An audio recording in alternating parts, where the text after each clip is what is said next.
Vietnam was in my bucket list for a very long time. So took a flight from Mumbai to Kolkata and Kolkata Hanoi. So the first day in Hanoi, Hi guys, so I'm in Hanoi. there are these students in Vietnam who studies and they help out tourists. Students are encouraged to take tourists out on a day trip or a food trip or a history trip. With me is this cute clan. So it was a fantastic trip with her because I got to learn so much from her. Vietnamese life, the way they think, the way the younger generation thinks. It's very very interesting. First, she took me for ice cream. In Vietnamese, it's called cốm. So that was awesome. Kem is ice cream. We went to number 35 Trang Tian Street and we had the green rice flakes, young rice ice cream. So everything in Vietnam is about rice. I mean, this is one nation which I can relate to, being a Bengali very much, that you can eat rice for breakfast, lunch and dinner. Then we went to the museum, Vietnamese Women's Museum. Projects all women, Vietnamese women from all the parts of the country, and what they do, their lifestyle, their ways and how it has been in the past, present and future, everything is portrayed there. It's a beautiful learning experience.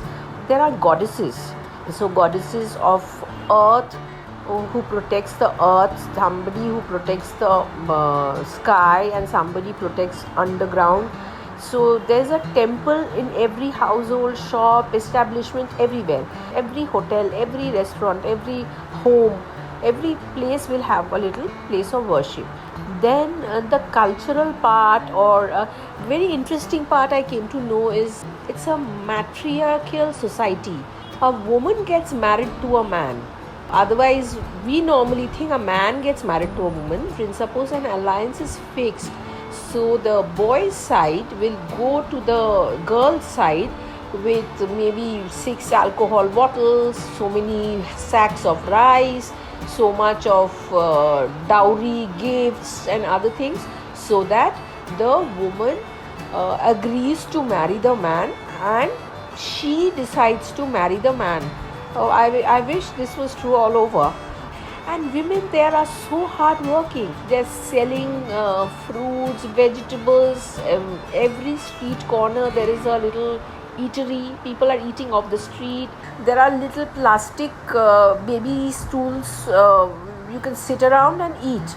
So the nation is always eating. It is so heartening for a chef to find this, And after the museum, we strolled out, and then there was an old lady selling again something with rice. Young rice. It's again rice. Yeah. Guys, we tried the ice cream rice, now the young rice. And Yeah. so it tastes a lot like sticky rice. Yeah. Sticky rice and coconut. Yummy. See, rice is such a staple, not only with Bengalis, with the Vietnamese as well. So sticky rice with coconut with a hint of sugar. It is actually very nice, very filling and refreshing. Nice. We walked around the whole city actually. Then we went to a place where it's almost like a cult to have that egg coffee. Can you believe it? Let me see how it tastes.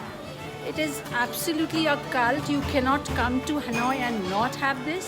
I'm really skeptical that I've never had egg in my coffee. The first layer is ice crushed, and this is egg. But it was yummy. It was thick, meringue-like texture, whipped egg. It doesn't taste like egg at all. It's quite refreshing, quite yummy. Thing was magical. Vietnam is the second most largest producer of coffee. So there's a huge coffee culture there, and you get coffee of all types.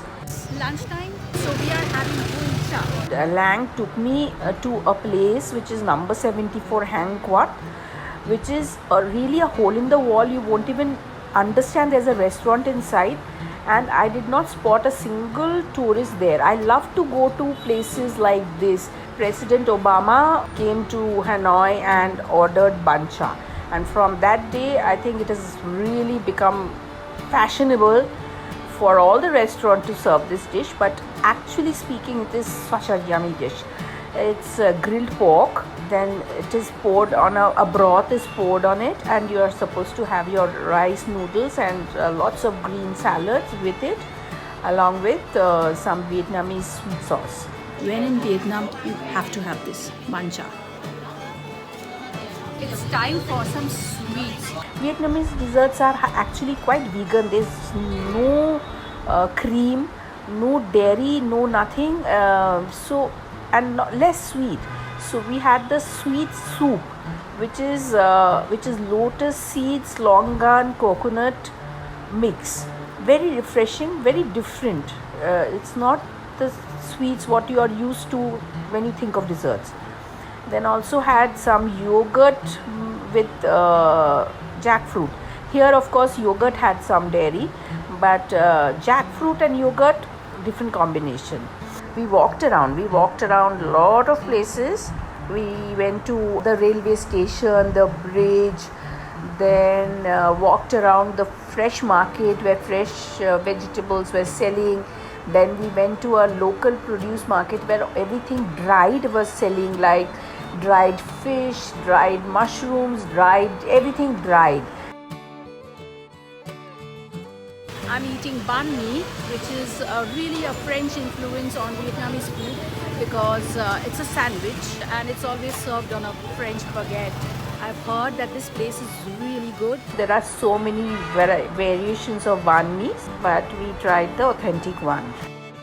The first name that comes into your mind is pho noodle soup in Vietnam. So I'm at the pho place now, trying my luck with pho noodle soup.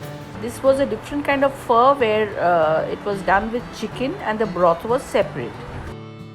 So guys, after a lot of food, banh mi and pho, I am at a dessert place.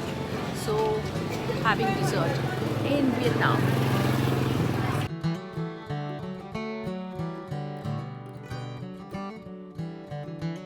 I'm at a very traditional Vietnamese restaurant. You have plenty of street food options and food options in the whole city. But this place offers some very traditional wow.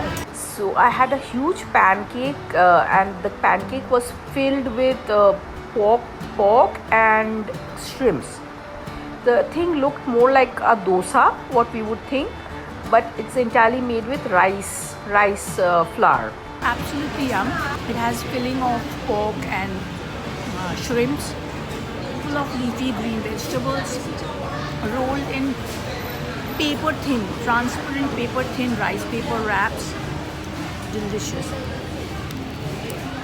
This restaurant was a little far away, so I took a bike ride. Instead of Uber rides, they have bike rides. A biker will come and take you wherever you want to go, and it's very cheap. That bike ride was remarkable because I was balancing myself at the back of the bike with a huge selfie stick and trying to do videos. It was a lot of balancing act. Then I also took a rickshaw ride. That was also fabulous.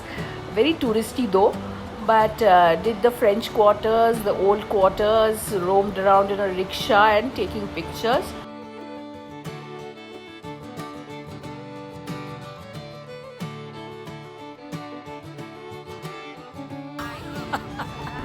So this was Hanoi. Had a lovely time in Hanoi. This is Chef Ananya Banerjee signing off for now. Please do subscribe to my channel if you want to roam virtually with me and you don't want to miss any of my travel adventures. Goodbye and Tam Viet.